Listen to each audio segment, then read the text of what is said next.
This is Devi from Little Hearts Publications. This is the continuation of lesson 2 class 3 science. Plants differ from animals. In the last class we discussed till seeds and fruits, okay, and the continuation of that is, so all the plants have leaves. So we are going to discuss about the topic leaves now. So what are leaves? Leaves are green color part of the plant, and leaves take part in the preparation of their food. Yes. So leaves have tiny pores. Leaves have tiny pores. Where are these pores present? These pores are present under the leaves. Under the leaves. So these pores are known as stomata. What are these known as? Stomata. So these stomata are very minute or tiny pores which cannot be seen through our naked eyes. Naked eyes means without any help, any instrument or anything, we can't see them. So how can we see under microscope only? It is possible to see.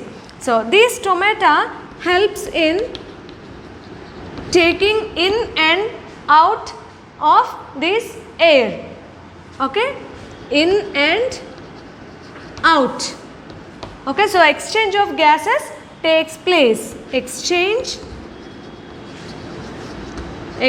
of gases, in and out air, okay, this is the same, okay. And then leaves of most of these plants are green in color. As they are green, they prepare their own food. So these leaves are known as food factories of the plant. So known as food factories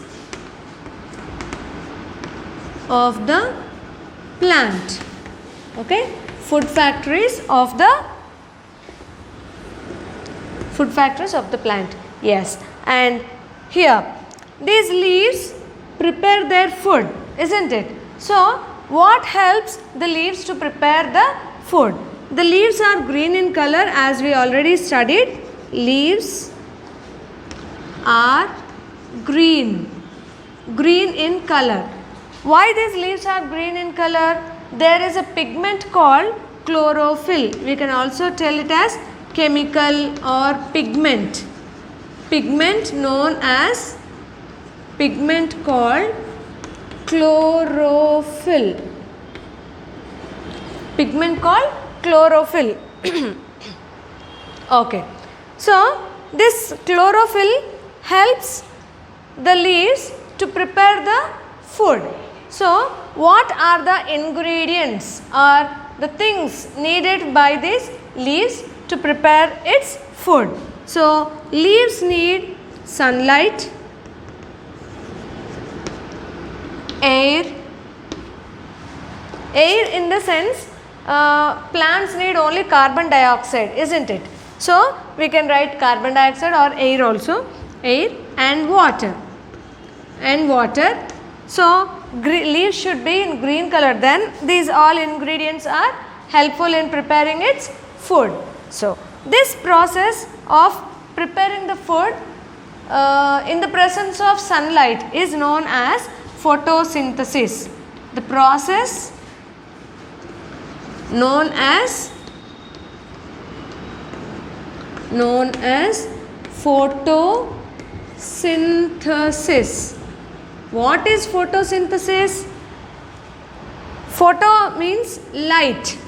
Synthesis means the preparation or the process. Yes.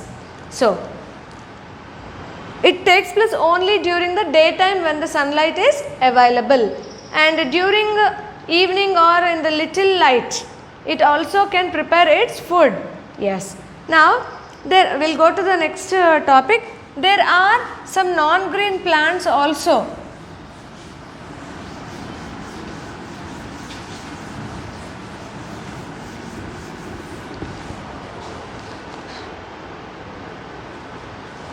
Okay, non-green plants. Non-green plants. Non-green plants, in the sense, what is the meaning of this? What can we understand from this? The plants are not green in color. Not green. Plants means leaves or stem or whatever it may. Not green in color. So they may be in white color or brownish in color. So when the plant is not green in color, it doesn't. So chlorophyll is absent in the leaves.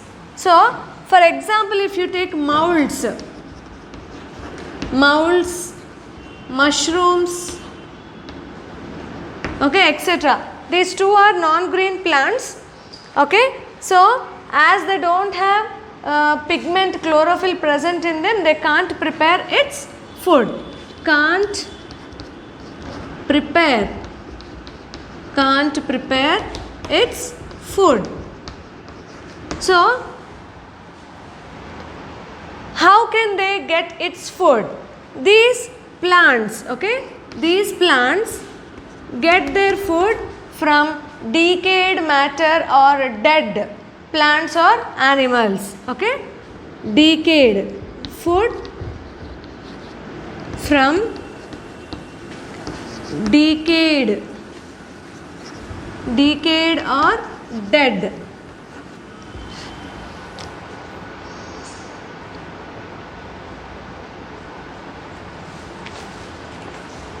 Or dead matter.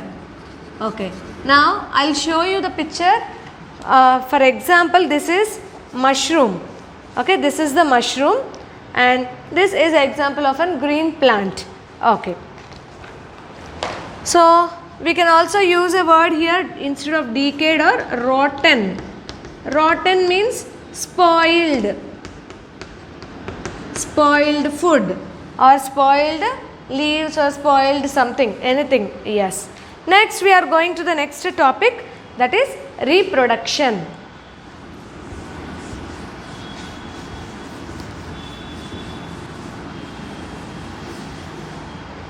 Next topic is reproduction.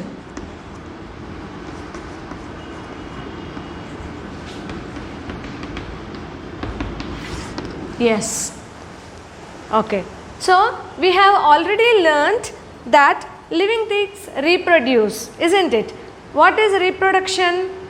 The process in which the living things or a parent gives the offspring or similar next generation is called as reproduction. Yes. So for example, if you take, okay, we'll write here. For example, if you take human beings,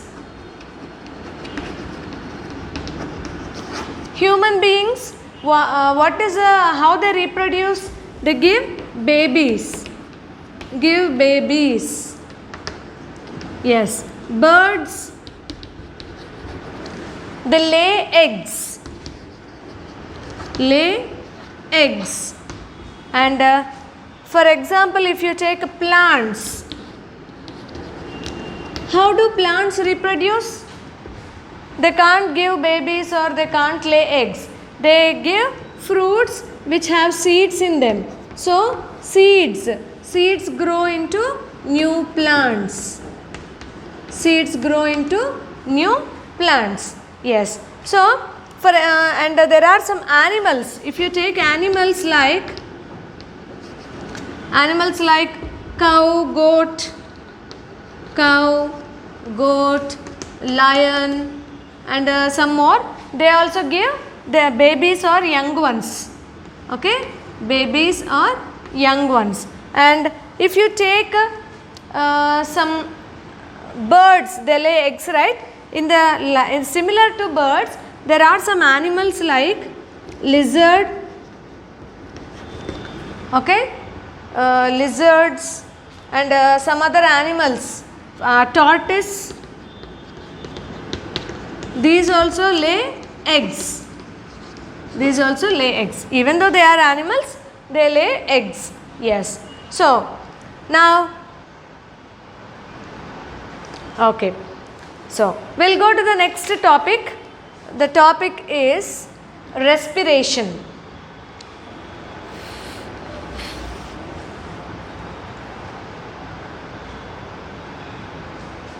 Okay. And one more thing here, when you think about these plants, do all plants give seeds and we get new plants from the seeds? No. So, there are some plants which give a new plant from its parts only, parts. So, what are those parts? It may be stem, it may be leaves, okay, and it may be a root also even, okay. Okay, these are the different parts of a plant which gives rise to a new plant, yes, or new baby plant. So, if you take a stem, what are examples of the stems which give rise to new plant? Sugar cane, okay, sugar cane. Leaves, here bryophyllum,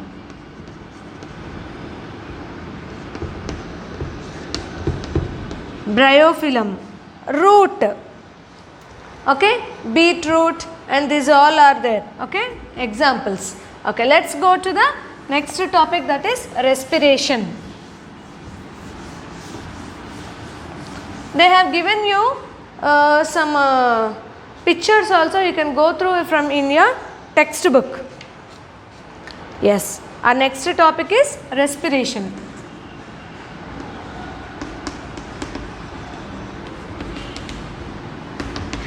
Okay. Do all animals and human beings and water animals, do they respire in the same way? No, it is different in different animals. Okay. Respiration is different in different living things. Living things. Okay. So, in the same way, how do human breathe? Humans means, for example, we only know humans, human beings. How do human beings breathe? They breathe through with the help of lungs. Humans breathe with the help of lungs. And there are many animals. Animals also breathe. Land animals, you can write. Okay, land animals breathe with the help of lungs. If you take land animals, we'll write land animals. Examples are dog, horse. Okay. They also breathe through lungs. Yes. Then what about birds? Birds also lungs. If you take for example fish, how do fish breathe? Fish breathe using some other different organ, because as it lives in water, it breathes with its gills. It breathes the dissolved oxygen which is present in the water. Yes. And for example, if you take some insects like butterfly, okay, insects like butterfly, they are very small creatures, right? They use a special structure called air tubes, okay, butterflies. And one more example is moths. Moths and butterflies, they are little similar in family, okay, moths. So they use air tubes. Air tubes. If you take frog, it uses its lungs on the land and skin when it is in the water. Yes. So plants breathe with plants. How do plants breathe? Plants breathe in and out with the help of stomata. Stomata. Okay. This is a minute small part which is known as stomata, which is present under the leaves. Yes. Now we'll go to the next topic, that is interdependence. What is the meaning of interdependence generally?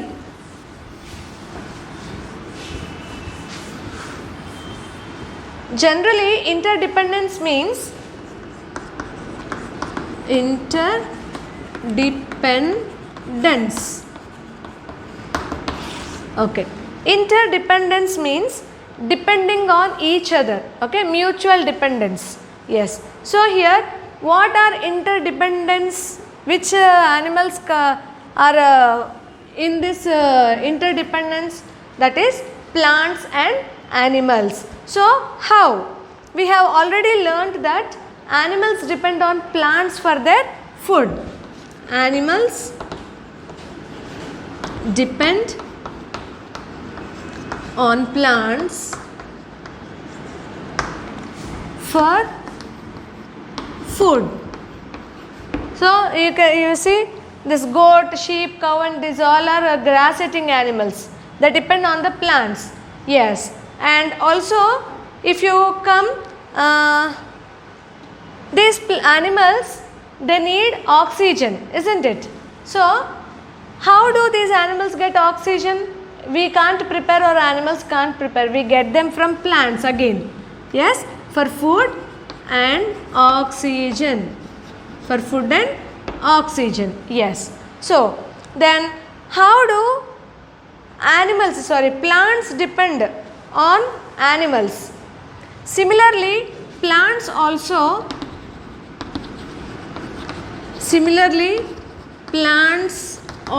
depend on animals. How? Also depend on animals. How the plants depend on animals? Plants also need carbon dioxide from animals. So carbon dioxide, animals give carbon dioxide, which is necessary for the plants to prepare its food. And also these animals help in seed dispersal. Helps in seed dispersal. What is the meaning of seed dispersal? When animals go into the plants for grazing, the seeds will stick to the animals and the seeds go somewhere and they grow somewhere. So new plants grow in different places. Yes. So we'll come to the next point, that is there are many plants which eat insects. Okay. There are many plants, plant eating animals. Plant eating animals are there. Okay. Plant eating animals are there. There are many plants, and flesh eating animals also are there. Flesh eating animals. So goat, sheep and these are plant eating animals. Flesh eating animals. Then what is here flesh eating animals?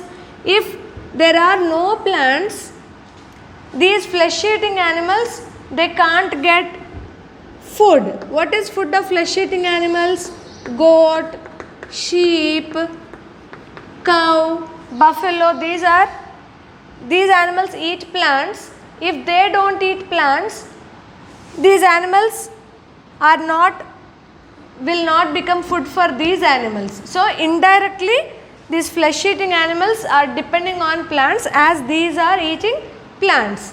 Yes. So in this way, as animals are depending on plants and plants are depending on animals, directly or indirectly, they maintain a balance between these two. Okay.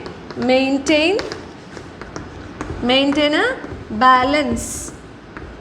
Okay. Maintain a balance in keeping the air fresh, keeping the surroundings clean, and also in the maintaining ecosystem. Yes. So you have some exercises from page number 23, 24 and 25. Okay, and worksheet will be sent through WhatsApp. Thank you.